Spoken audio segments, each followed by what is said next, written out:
삭막한 겨울바람이 낡은 기와집 지붕을 쉴 새 없이 때리고 찢어진 창호지 사이로 매서운 빗줄기가 들이쳤다.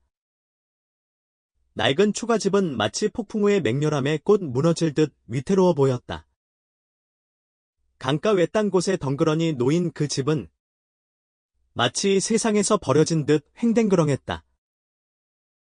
그 안에는 윤 할머니가 있었다.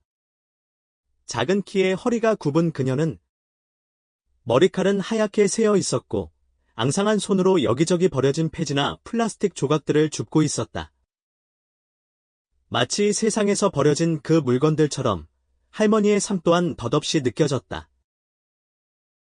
윤 할머니는 올해로 70을 바라보는 나이였다. 오래전 남편을 여의고 이 낡은 집에서 홀로 살고 있었다. 더 깊은 슬픔은 30년 전 끔찍했던 홍수였다. 그 홍수로 할머니는 집뿐만 아니라 하나뿐인 딸 은별이마저 잃었다. 은별이는 겨우 7살 어린 소녀였다. 굽이치는 강물은 모녀를 갈라놓았다. 할머니는 물살을 쫓아가며 딸을 구하려 했지만 결국 텅 빈 두 손과 무엇으로도 채울 수 없는 깊은 슬픔만이 남았다. 그때부터 할머니는 외로움 속에서 살아가며 매일 폐지를 주우며 근근히 살아갔다. 딸을 잃은 슬픔은 결코 사그라지지 않았다.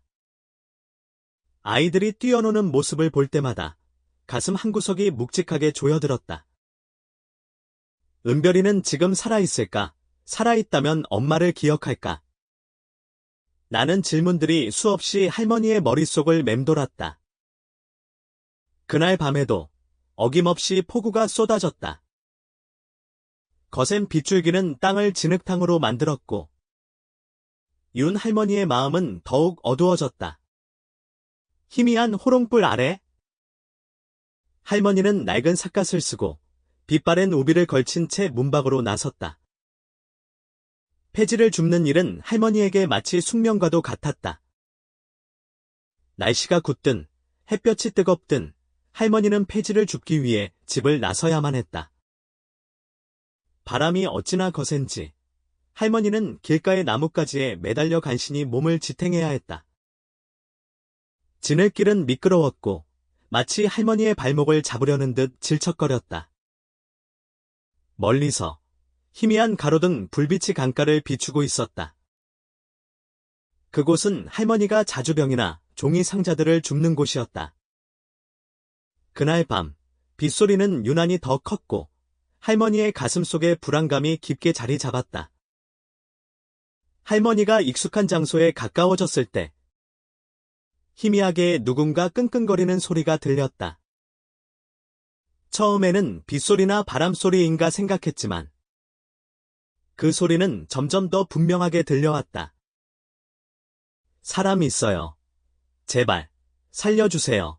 할머니는 그 간절한 목소리에 발걸음을 멈췄다. 할머니는 빗속을 더듬어 보았다. 흐릿한 불빛 아래 강가 진흙탕 속에 누군가 쓰러져 있었다. 상반신은 진흙에 묻혀 있었고 움직임도 없어 보였다.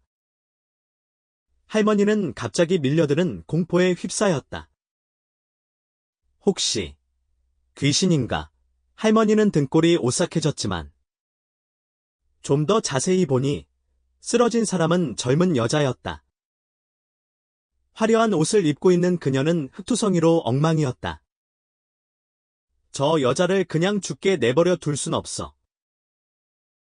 윤 할머니는 두려움을 떨치고 쓰러진 여자에게 다가갔다. 그녀는 온몸에 진흙을 뒤집어 쓴 채 얼굴은 창백했고 입술은 파랗게 질려 있었다. 할머니는 쭈그려 앉아 여자의 어깨를 살짝 흔들며 말했다.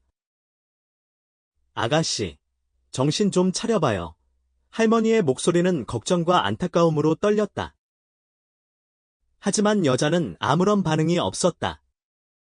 숨소리도 겨우 느껴질 만큼 희미했다.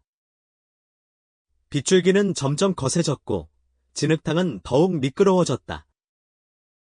할머니는 온 힘을 다해 여자를 둑으로 끌어올려야만 했다. 여자의 몸은 할머니의 왜소한 체구로는 감당하기 힘들 만큼 무거웠다. 발은 지늘게 미끄러졌고 무릎은 흙바닥에 세게 부딪히며 욱신거렸지만 할머니는 멈추지 않았다. 저 여자를 꼭 살려야 해. 마치 내 딸을 구하는 것처럼 힘겹게 여자를 둑 위로 끌어올린 할머니는 온몸이 쑤셨지만 여자를 등에 업고 집을 향해 발걸음을 옮겼다. 할머니의 작은 초가집에 도착했을 때 할머니는 거의 탈진 상태였다. 할머니는 여자를 삐걱거리는 낡은 돗자리 위에 눕히고 빗물에 적신 낡은 수건으로 여자의 얼굴과 손에 묻은 흙을 조심스럽게 닦았다. 창백한 얼굴이 드러났고 할머니는 걱정스런 눈빛으로 여자의 얼굴을 바라보았다. 잊었던 딸의 모습이 떠올랐다. 어떡하지? 어떻게 해야 할까? 할머니는 생각했다. 그리고는 오래된 기름병을 가져와 여자의 손과 발을 부드럽게 마사지했다. 여자의 몸을 따뜻하게 해주기 위해서였다.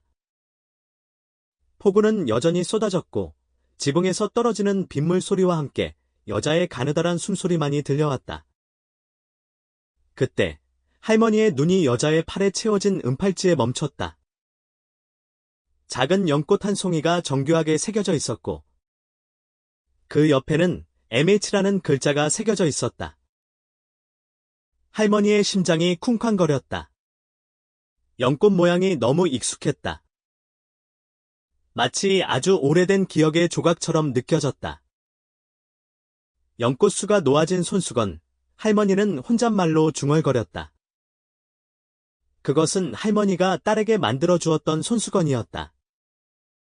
사랑과 희망의 상징으로 연꽃을 수놓았었다. 밤새도록 할머니는 여자 곁을 지켰다. 여자의 가냘픈 숨소리에 귀를 기울였다.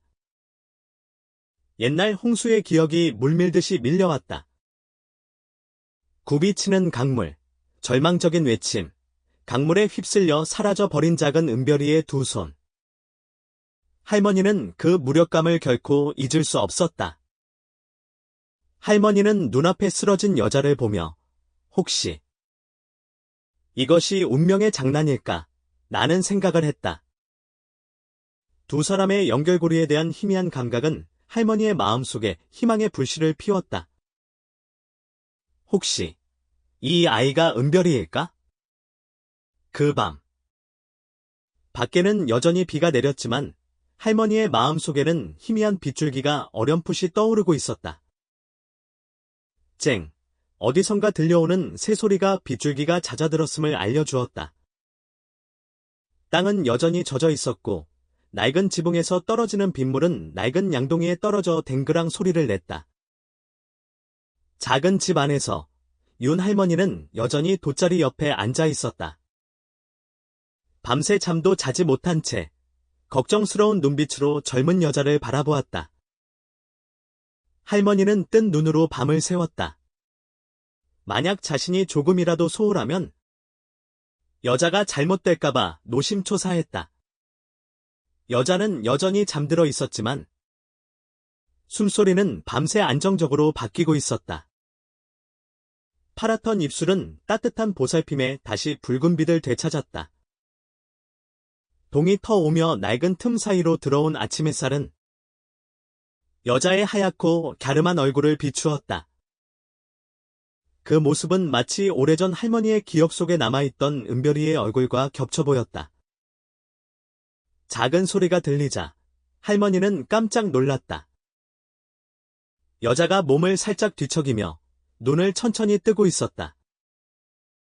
몽롱한 눈빛은 작은 집안을 둘러보았고 주름진 할머니의 얼굴을 바라보았다. 여자는 무언가를 말하려 했지만 가냘픈 신음소리만이 들려왔다. 정신이 들었소. 몸은 좀 괜찮아요. 할머니는 여자의 손을 잡으며 조심스럽게 물었다. 목소리는 떨렸지만 따뜻했다. 여자는 힘없이 고개를 끄덕였다. 입술은 움직였지만 겨우 작은 목소리만이 새어나왔다. 여기가 어디예요? 할머니는 누구세요? 할머니는 여자의 질문에 숨을 멈췄다. 여기는 할머니 집이에요. 어젯밤 강가에서 쓰러져 있는 아가씨를 보고 이렇게 데려왔소. 혹시 이름이 뭐요? 혹시 기억나는 거라도. 할머니는 걱정스러운 표정으로 여자를 바라보았다. 여자는 눈을 감았다. 무언가를 떠올리려고 애쓰는 듯 보였다. 하지만 몇 초 후, 여자는 고개를 저었다. 눈에는 눈물이 가득 고여 있었다. 아무것도 기억나지 않아요. 모든 게 텅 비어 있는 것 같아요. 할머니는 한숨을 내쉬며 슬픈 눈빛으로 여자를 바라보았다. 다시 한번 여자의 팔에 채워진 은팔찌를 쳐다보았다.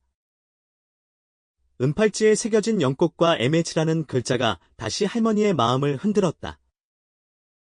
할머니는 여자의 얼굴을 닦아주며 조심스럽게 말을 건넸다.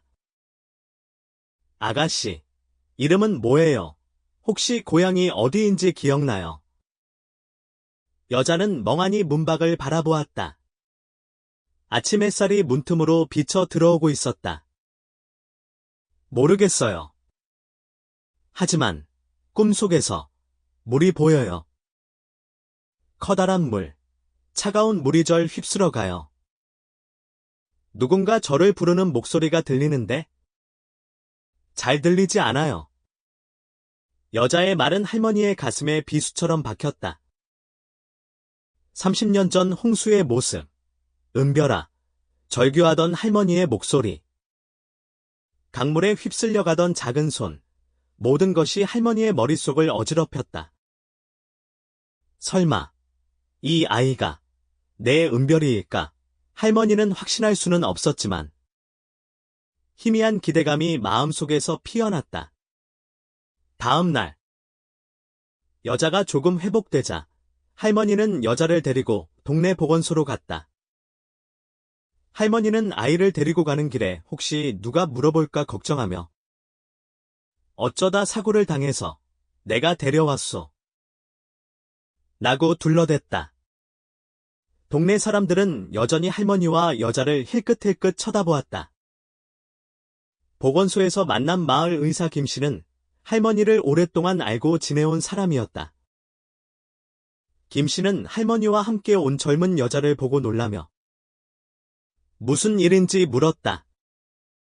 할머니는 지난밤 있었던 일을 김 씨에게 자세히 설명했다.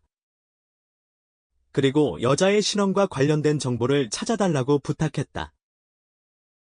김 씨는 여자의 팔찌를 보고 잠시 생각에 잠겼다.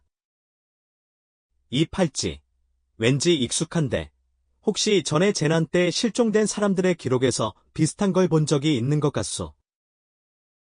김 씨는 그들을 작은 방으로 안내했다. 책꽂이에서 낡은 서류들을 뒤적이던 김 씨는 마침내 한 페이지를 펼쳤다. 손가락이 한 문장을 가리켰다. 김은별. 7살. 홍수 때 실종.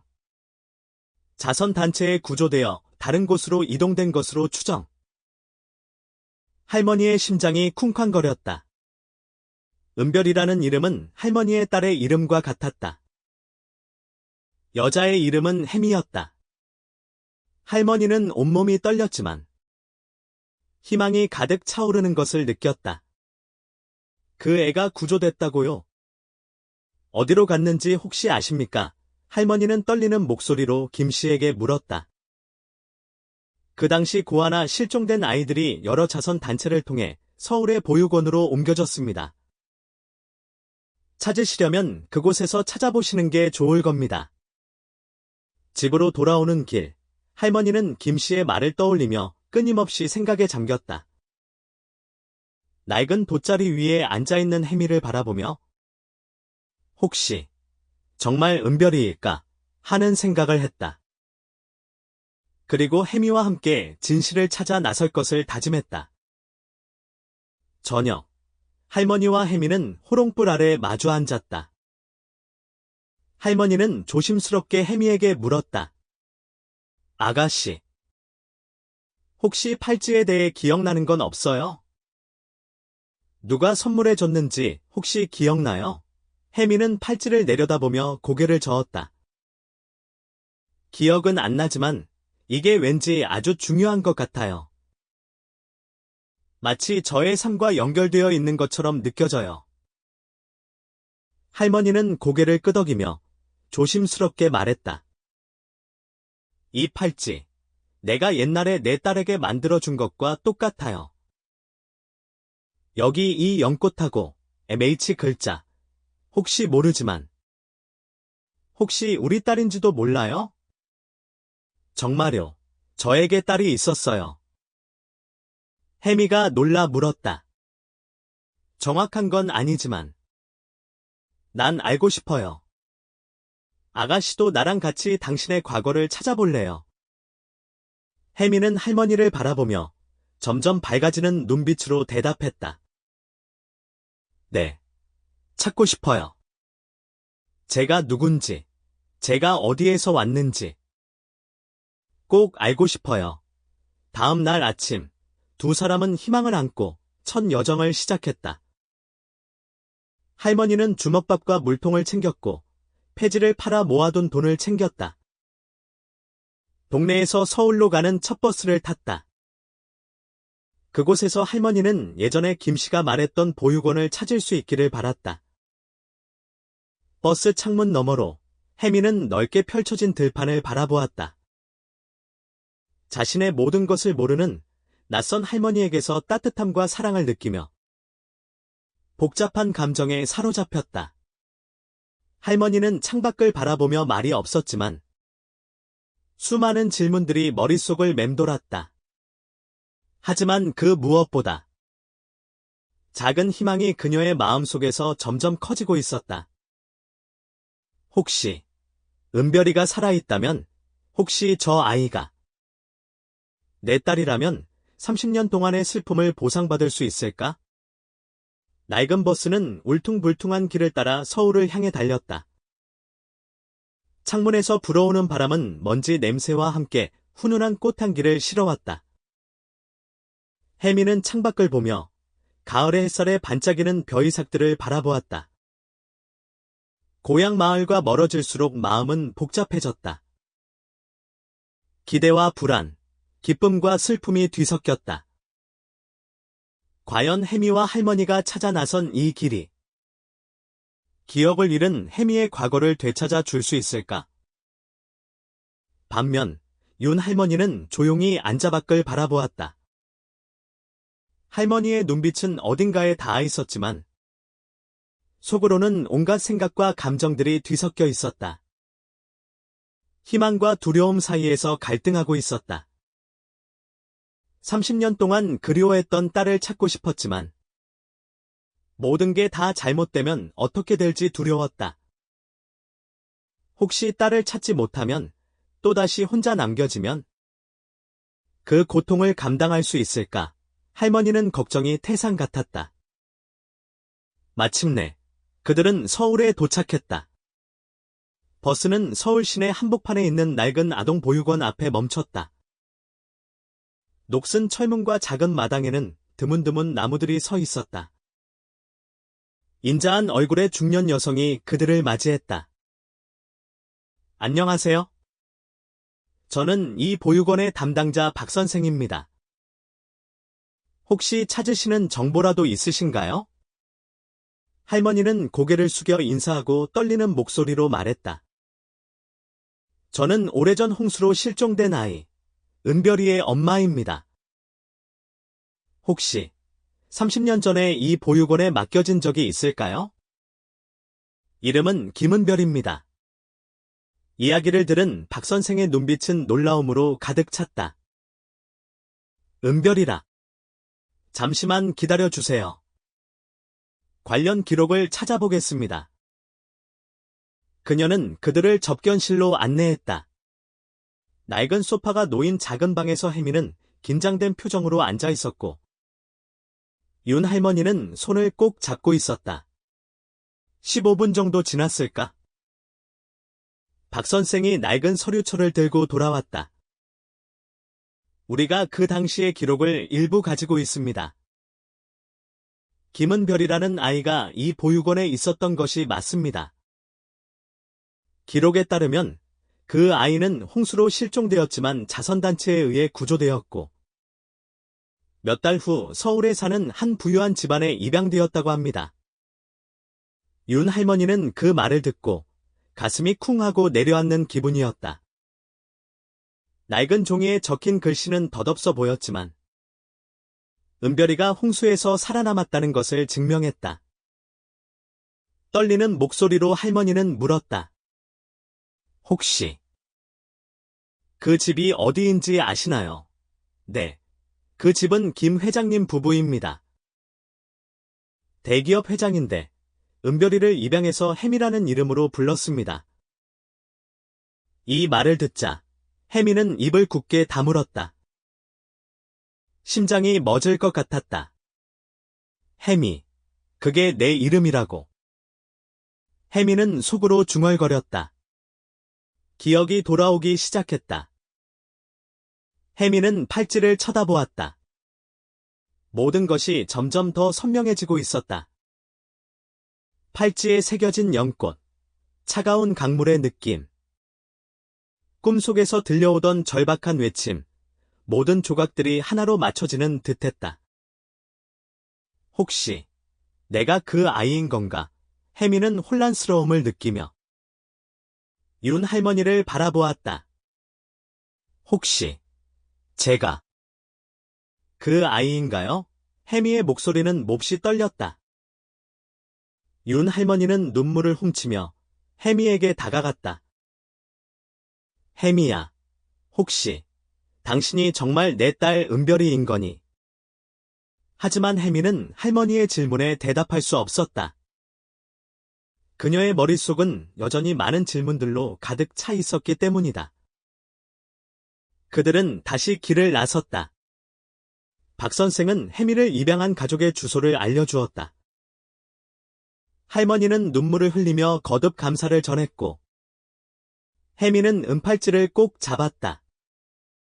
마치 잃어버린 기억의 조각들을 잡으려는 듯했다.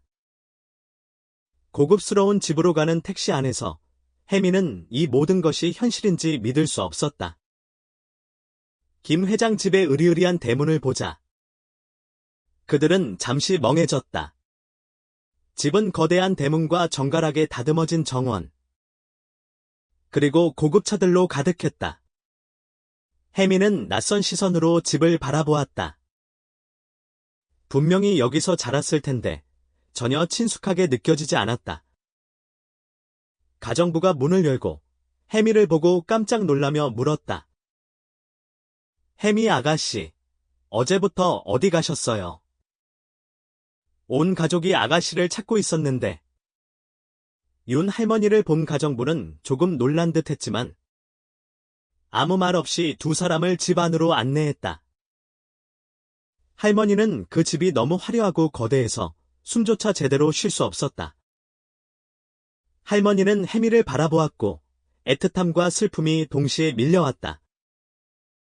아무리 친달이지만 할머니는 혜미의 세상에서 완전히 동떨어져 있는 듯했다. 김 회장의 부인, 김 여사는 계단에서 내려왔다.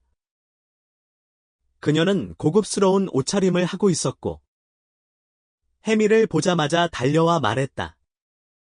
혜미야, 어디 갔었니? 엄마가 얼마나 걱정했는지 아니? 혜미는 아무 말 없이 김 여사를 지나쳐 문 앞에 어색하게 서 있는 윤 할머니를 바라보았다. 두 눈에는 눈물이 가득 고여 있었다.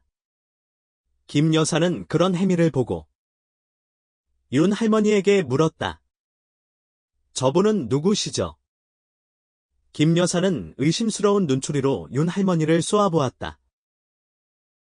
이분은 저를 구해주신 분입니다. 혜미는 주저했지만 떨리는 목소리로 말했다. 김 여사는 고개를 끄덕였지만 홍수 이야기를 꺼내는 할머니를 보자 곧 차갑게 태도를 바꾸었다. 지금 무슨 말 하시는 거예요? 내 딸은 내가 입양했는데. 말이 안 되잖아요. 아가씨는 제 딸입니다. 이 팔찌는 딸에게 만들어준 기념이에요. 윤 할머니는 침착하게 말했다. 김 여사는 코웃음을 치며 말했다. 그 팔찌 따위로 증명할 수 있을 거라고 생각하십니까? 저는 이 애를 키워왔습니다. 만약 제가 아니었다면 이 아이가 지금처럼 클 수 있었을까요? 두 어머니의 논쟁은 점점 격렬해졌다. 혜미는 그 사이에서 숨막히는 기분을 느꼈다. 모든 것을 다 해준 양어머니와 눈물 가득한 눈으로 자신을 바라보는 가난한 여인. 혜미는 누구의 편을 들어야 할지 알 수 없었다. 진실한 감정과 연결고리가 있음에도 불구하고 혜미는 김 여사가 자신에게 준 모든 것들을 쉽게 포기할 수 없었다. 나는 누구인가? 라는 질문이 머릿속에서 맴돌았다. 그 질문은 마치 영원히 끝맺을 수 없는 메아리처럼 느껴졌다. 거실은 팽팽한 긴장감으로 가득 찼다. 김 여사는 마치 자신이 혜미의 삶에서 유일한 권리를 가진 사람인 듯이 매서운 눈초리로 윤 할머니를 바라보았다. 당신은 그 애를 구해줬어. 하지만 그 애를 키운 건 나야. 은혜는 갚을 테니 이제 그만 돌아가 주시죠. 김 여사는 차가운 목소리로 말했다.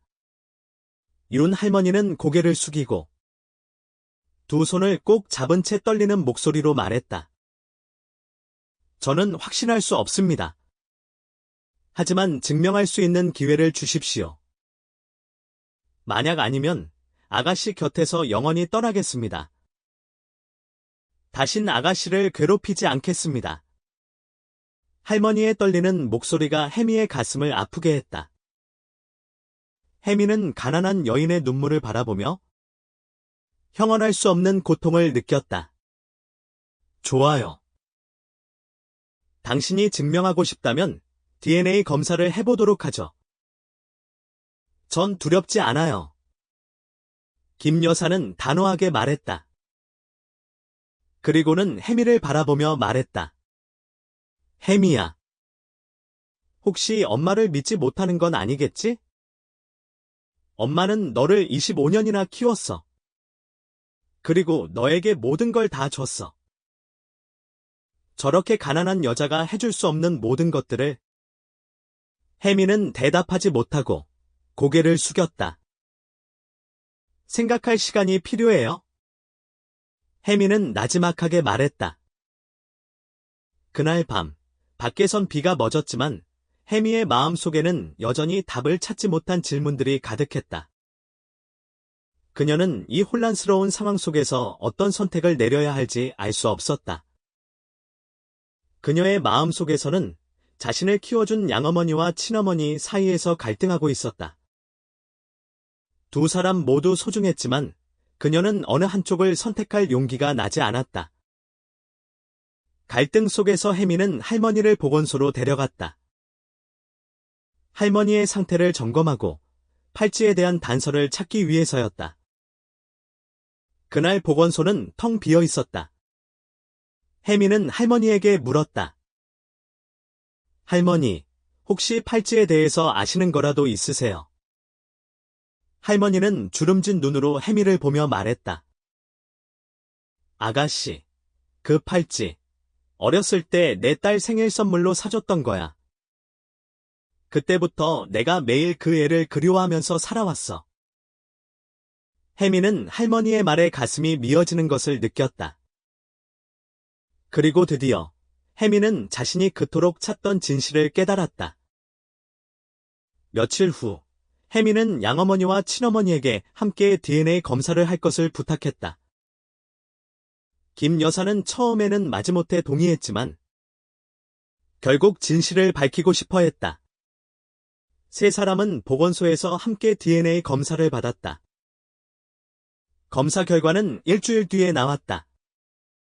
검사 결과를 기다리는 일주일은 윤 할머니에게는 연극과 같았다. 두려움과 희망 속에서 할머니는 매일 밤을 뜬 눈으로 지새웠다. 작고 낡은 집은 해미의 방문에 조금 더 따뜻해졌지만 답을 알 수 없는 불안함이 여전히 감돌았다. 해미 또한 편하지 않았다. 마치 두 개의 세상 사이에 서 있는 듯했다. 한쪽에는 모든 것을 준 김 여사가 있었고 다른 한쪽에는 설명할 수 없는 연결고리를 가진 윤 할머니가 있었다.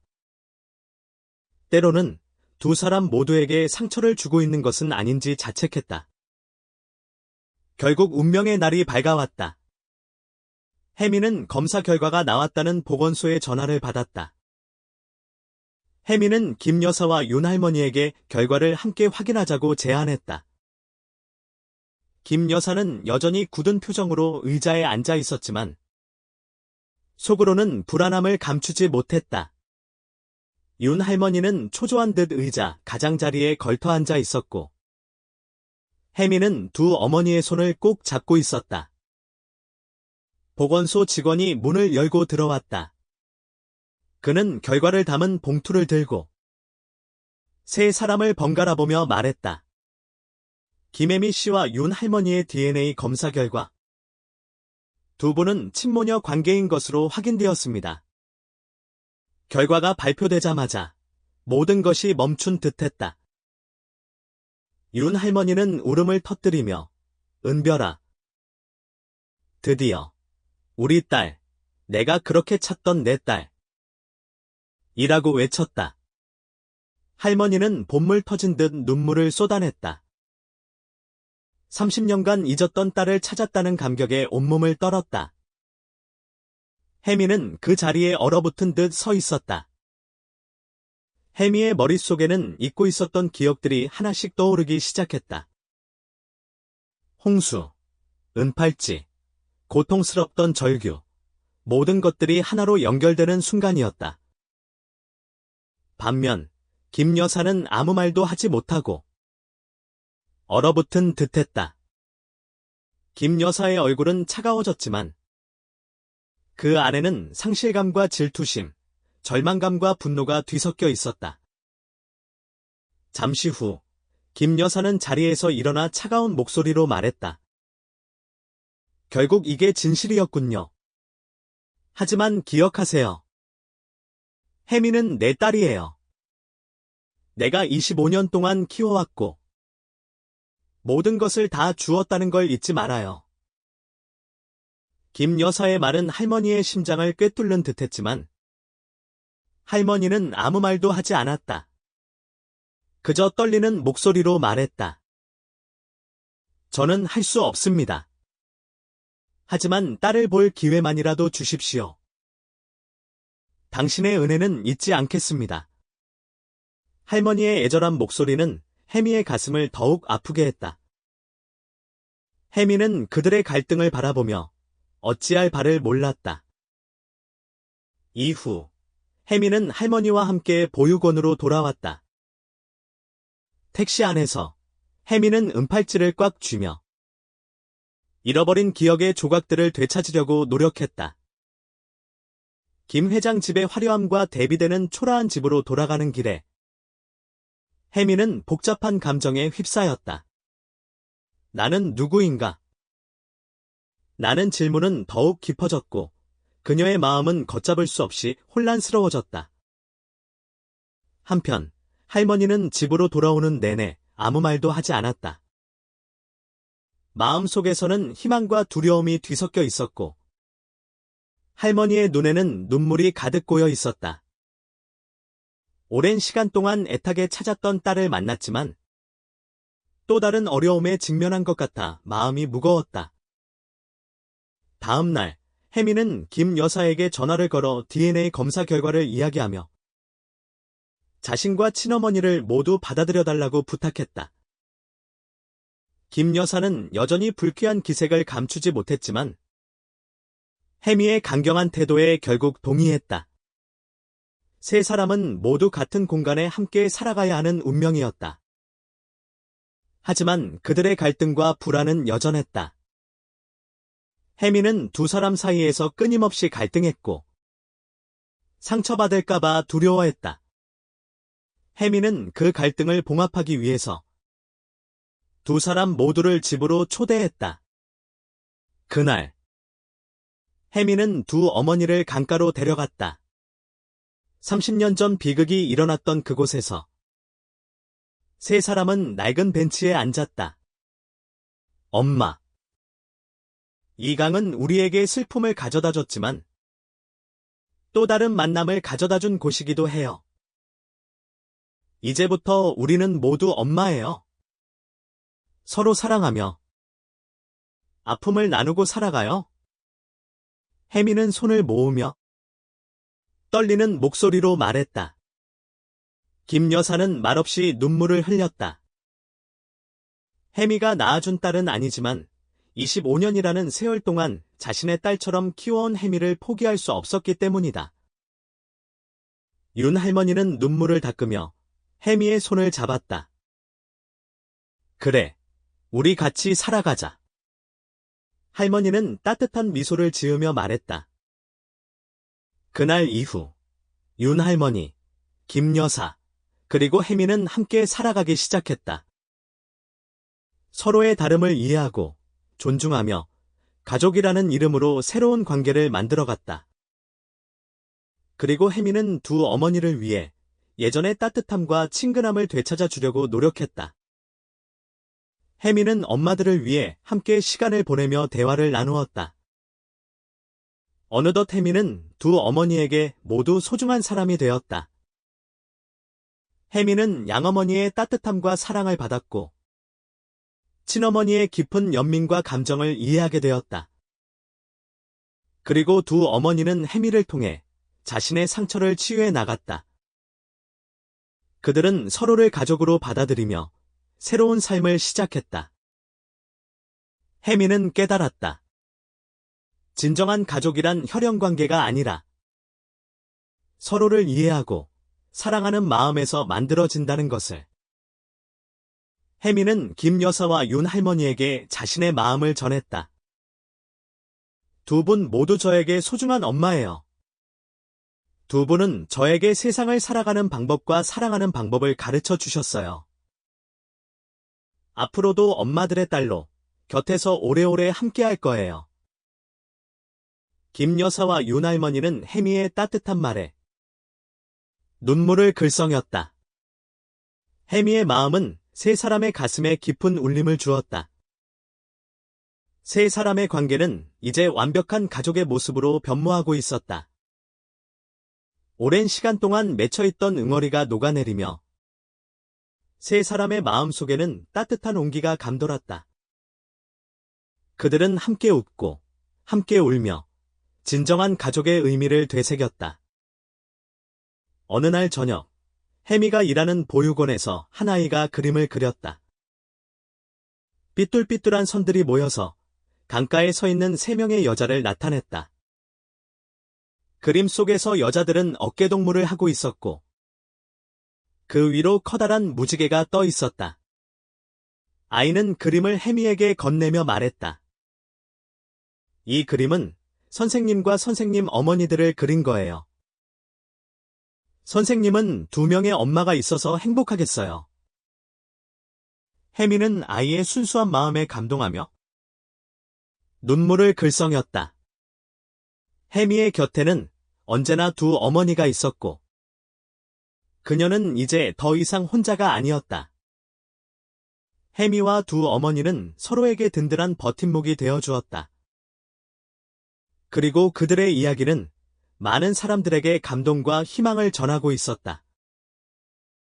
그들은 서로의 상처를 보듬고 진정한 가족으로 거듭났다. 갈등과 오해는 사라지고 그 자리에는 사랑과 이해만이 남았다. 그들은 세상을 향해 사랑이야말로 모든 어려움을 극복할 수 있는 힘이라는 것을 보여주었다. 해미와 두 어머니는 서로에게 가장 소중한 존재가 되었고 그들의 이야기는 영원히 기억될 것이다.